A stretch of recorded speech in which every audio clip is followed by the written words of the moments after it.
नमस्कार, मैं चंदा यादव आपके साथ। आप देख रही हैं जस्ट इंडिया।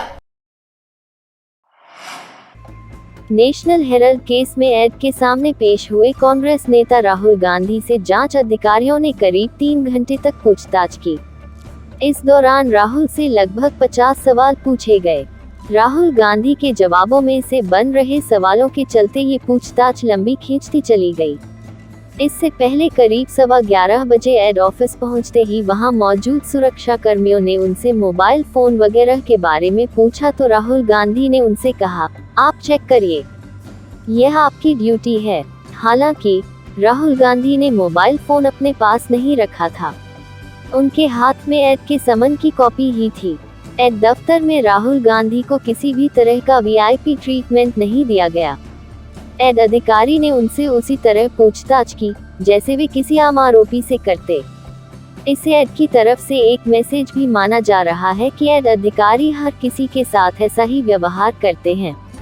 राहुल गांधी के जवाब को वहां मौजूद कर्मचारी कंप्यूटर में फीड करते जा रहे थे। जांच पूरी होने के बाद पूरे बयानों की कॉपी राहुल गांधी को दी जाएगी, जिसे वे खुद पढ़ेंगे और साइन करके जमा करेंगे।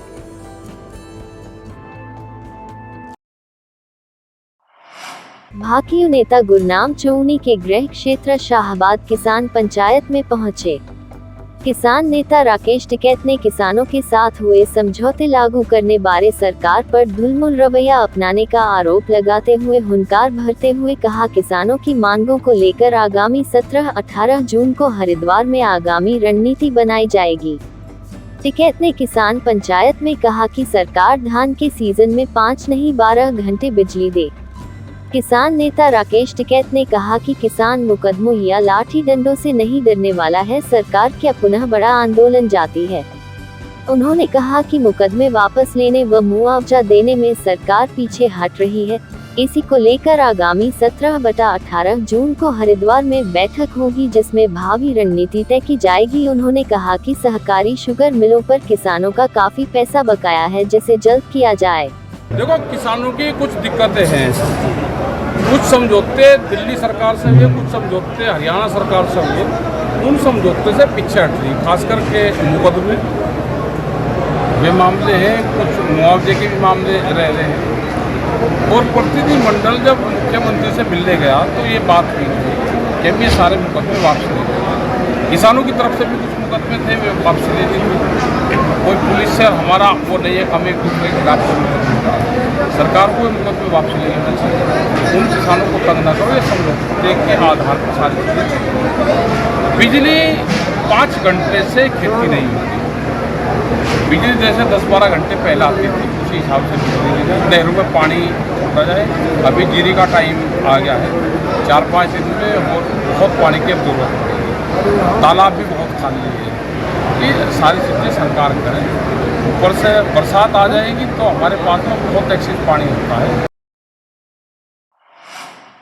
दिव्यांग नहीं है किसी से कम, अब अंतर्राष्ट्रीय स्तर पर ये बच्चे करेंगे भारत का नाम रोशन। आज उत्थान संस्थान ने खेलो इंडिया जीतो India special Olympic Bharat Haryana के तहत महाराजा अग्रसेन कॉलेज में दिव्यांग बच्चों व उनके माता पिता के लिए जागरूकता शिविर का आयोजन किया गया।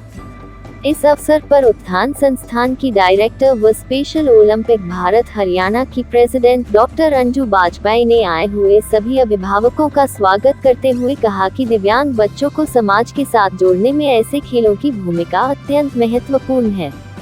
उन्होंने कहा कि दिव्यांग जन में असीमित प्रतिभा होती है और सही प्रशिक्षण तथा प्रोत्साहन से इस प्रतिभा को निखारा जा सकता है। इन बच्चों को भी आगे बढ़ने का मौका मिले, इसलिए इस शिविर का आयोजन किया गया है। उन्हें कहा कि अभी तक हरियाणा का कोई भी बच्चा इंटरनेशनल गेम्स तक नहीं पहुंचा है। अब उत्थान संस्था ने बच्चों को ट्रेनिंग देने की जिम्मेदारी ली है। उन्होंने कहा कि बच्चों को प्रोत्साहित करने का काम किया जाएगा ताकि वह देश के साथ साथ प्रदेश का नाम रोशन करे। बात यही है कि सिर्फ सोशल मीडिया के माध्यम से 2 ही दिन हम लोगों ने इसका पब्लिसिटी किया है और 100+ बच्चे यहाँ आए हुए हैं अपने पेरेंट्स के साथ। जैसा कि वीरेंद्र जी ने बताया कि कम से कम बच्चे अवेयर हो रहे हैं, पेरेंट्स अवेयर हो रहे हैं और वो क्वेरीज कर रहे हैं। आज असेसमेंट के बाद उत्थान हमारा जो संस्थान है जो पिछले 30 साल से इन बच्चों के साथ काम कर रहा है, वो इस ट्रेनिंग की रिस्पॉन्सिबिलिटी लेगा कि चाहे हमें ब्लॉक लेवल पे जाके तैयार करने पड़े, विलेज लेवल पे तैयार करने पड़े या डिस्ट्रिक्ट लेवल पे तैयार करने पड़े।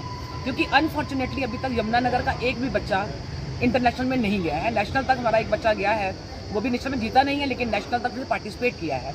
अब हम चाहेंगे कि हमारे यमुनानगर के बच्चे भी बाकी बच्चों की तरह आगे आएँ और नेशनल इंटरनेशनल तक पहुँचें, जिसके लिए उत्थान ने ये रिस्पॉन्सिबिलिटी ली है कि वो ट्रेनिंग देने की रिस्पॉन्सिबिलिटी।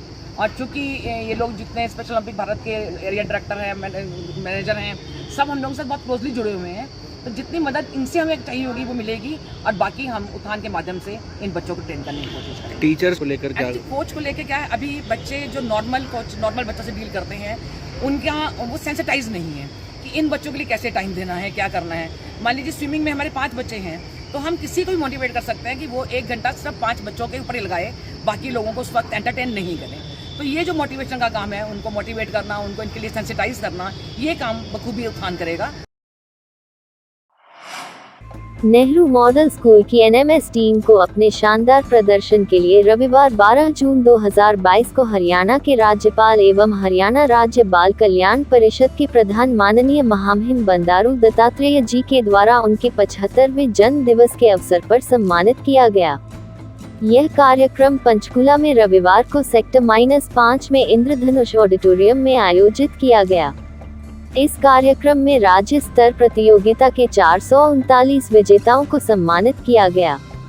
इस अवसर पर मानद महासचिव रंजीता मेहता जी, हरियाणा विधानसभा के अध्यक्ष ज्ञानचंद गुप्ता जी, अम्बाला लोकसभा सांसद रतन लाल कटारिया जी और जिला बाल कल्याण अधिकारी श्री अनिल मलिक जी भी उपस्थित रहे। इस उपलब्धि के लिए एनएमएस टीम बहुत